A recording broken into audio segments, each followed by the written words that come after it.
Good Friday morning, April the 14th, 2023. How are you, darling? How are you, handsome? Let us give thanks. Look at the beautiful sun rays coming through the curtain. Let us give thanks for another beautiful sunshiny day. I don't know where you are and what the weather's like, but just another day. All right. I'm Monica. Welcome to my channel, my journaling session channel for this year.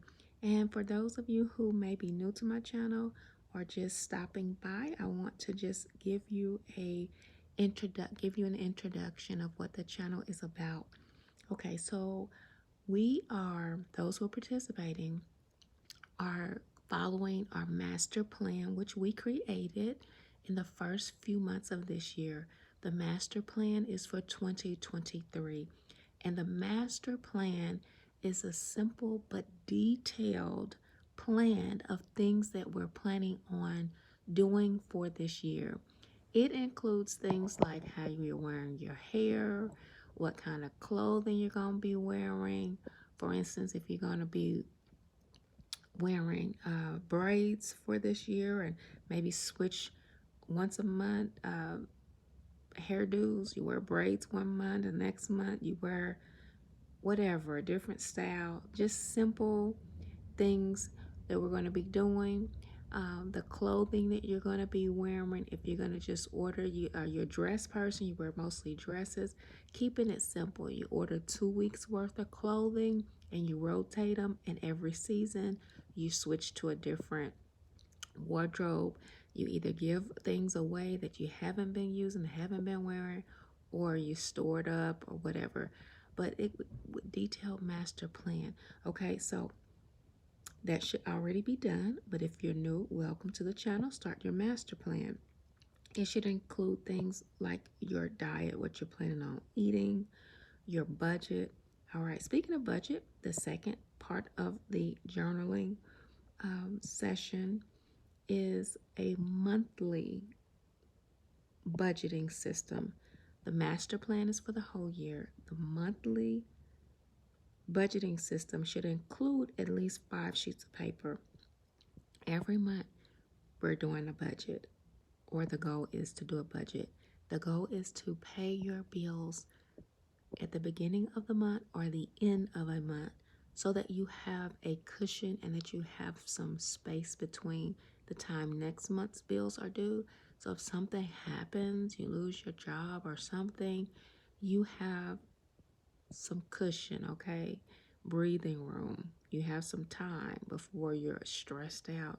And also having an emergency fund is part of it. The first thing you should do when you get paid, in my opinion, is run to pay your tithe and offering, okay? Right off the top, it's a hard lesson I had to learn and practice over and over. But when I do it first thing, God just opens doors. And it's not necessarily monetary doors, but opens doors, blessings. Oh my goodness. There's a scripture in the Bible that says, when you do this, you rebuke the devourer who comes to steal, kill, and destroy. So God has laws. Aren't we so happy? God says in his word, you reap what you sow.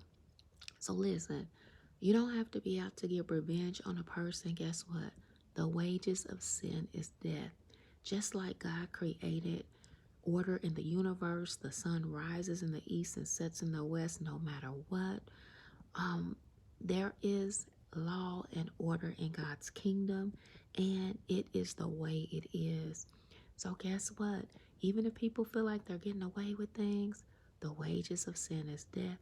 You reap what you sow, and that's the way God has created it, okay?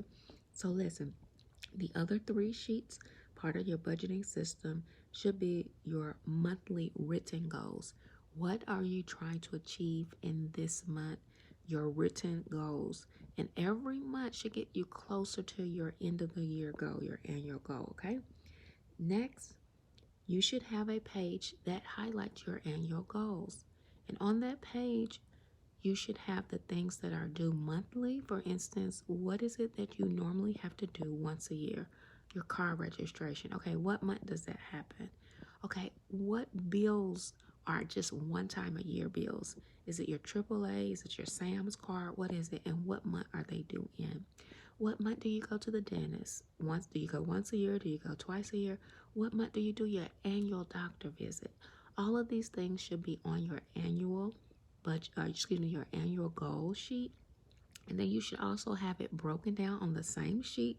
And my suggestion in columns, your annual goals, the month, and what's due in that month. Quarterly goals. A quarter is every 3 months of a year, okay? Because there are 4 quarters in a year, 12 months. Each one contains 3 months. The next column should be your monthly goals, or if you have biannual goals, okay? And then you have a column of weekly tasks. What do you need to do weekly? And then your daily tasks. Do you have a regimen? Do you pray every day? Do you want to drink water every day? Do you want to exercise every day? And once a month, I want to encourage you to give a day. You should give a day. Donate some time to doing maybe phone calls, text messaging, checking on people, saying you love them, things like that. All right.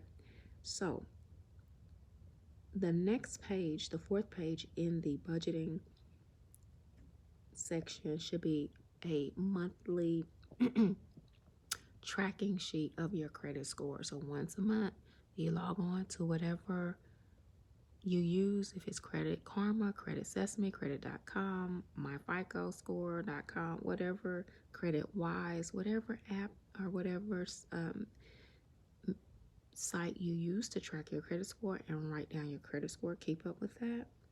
And then last but not least, a debt and payment record. If you have debts, if your goal is to be debt free, write that down.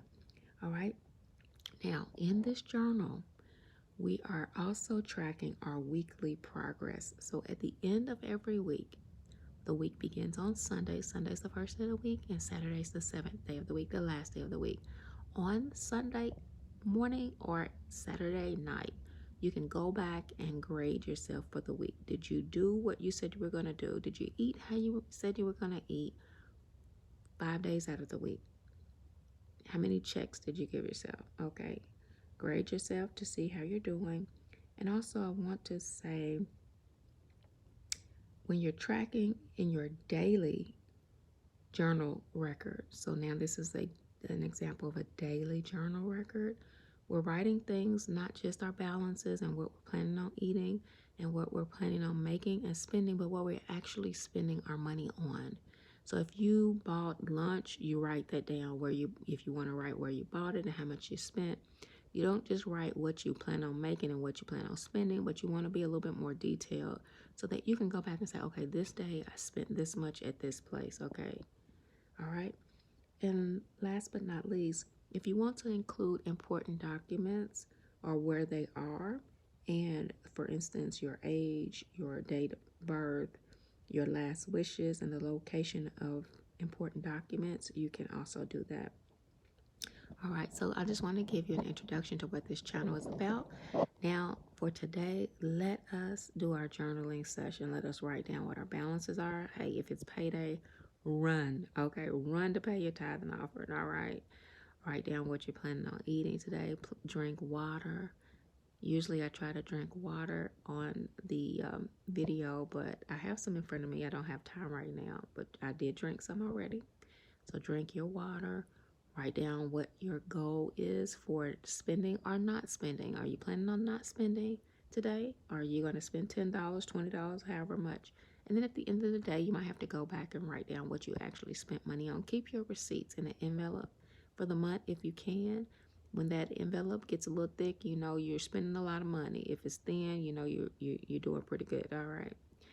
And last but not least, go over your categories in your daily journal session. The categories are your job, your physical health, your mental health, your spiritual health, your task, your goals, your prayer.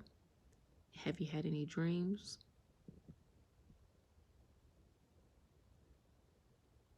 What's